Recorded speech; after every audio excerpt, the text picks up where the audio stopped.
الدراجي يعترف بقوة المغرب في ملف ترشيح لاحتضان كأس إفريقيا 2025. استمرار الشراكة الأمنية بين الهند والمملكة المغربية. السلام عليكم ورحمة الله تعالى وبركاته. استمرارا للشراكة الأمنية بين الهند والمغرب، أجرت الفرقاطة الليوتنان الكولونيل الرحمانية ونظيرتها الهندية تمرينا عسكريا بحريا قرب ميناء الدار البيضاء.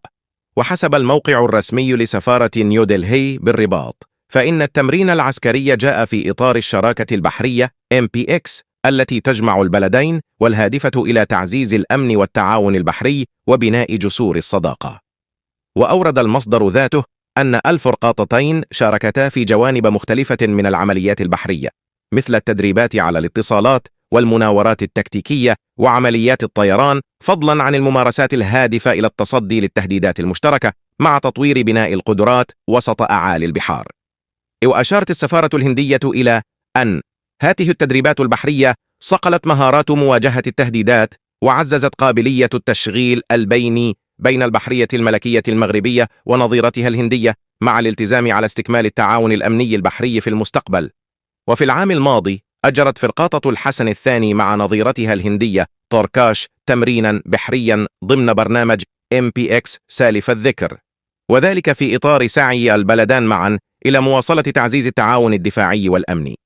جدير بالذكر أن برنامج الشراكة البحرية MPX هو سلسلة من التمارين البحرية العسكرية يديرها الجيش الهندي رفقة الدول الصديقة، من أبرزها المملكة المغربية، بهدف تعزيز جاهزية القوات البحرية الهندية وتجسيد التزام حكومة نيودلهي بالسلم والاستقرار الدوليين.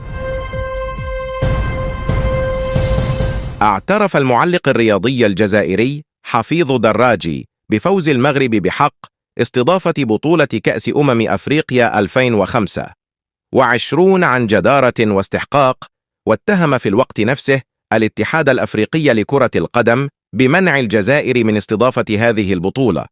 وأكد حفيظ دراجي أن فوز المغرب بتنظيم نهائيات كأس أفريقيا كان مستحقا ومتوقعا، خاصة بعد انسحاب الجزائر، زامبيا والسنغال ونيجيريا من المنافسة. من ناحية أخرى، استغرب حفيظ دراجي فوز الثلاث دول كينيا، أوغندا وتنزانيا بتنظيم دورة 2027، معتبرا أنها كانت مثيرة للسخرية بناء على عدم توفرها على ملاعب تلبي متطلبات الكاف. وأشار إلى أن أعضاء اللجنة التنفيذية كانوا سيصوتون لصالحها على حساب الجزائر قبل انسحابها. وأوضح حفيظ دراجي أن انسحاب بلاده من الترشح لاستضافة نسختي كأس إفريقيا كان قراراً صائباً، واعتبر أن الأمور كانت محسومة مسبقاً قبل تقديم الملفات والزيارات للجنة المعاينة. واتهم حفيظ دراجي الكاف بحرمان الجزائر من تنظيم الحدث القاري رغم توفرها على ملاعب عالمية وبنية تحتية تسمح لها باحتضان الألعاب المتوسطية والعربية وبطولات أخرى. وبالرغم من أزمة المرافق الرياضية التي كشف عنها مدرب منتخب الجزائر جمال بالماضي وبروز أصوات إعلامية تكشف عن أزمات في الاتحاد الجزائري، ظل دراجي يؤمن بوجود مؤامرة سببت حرمان الجزائر من تنظيم البطولة، ويدعو إلى تعزيز المؤسسات الرياضية في البلاد. لا تنسوا الاشتراك والمتابعة إن أعجبكم هذا الفيديو.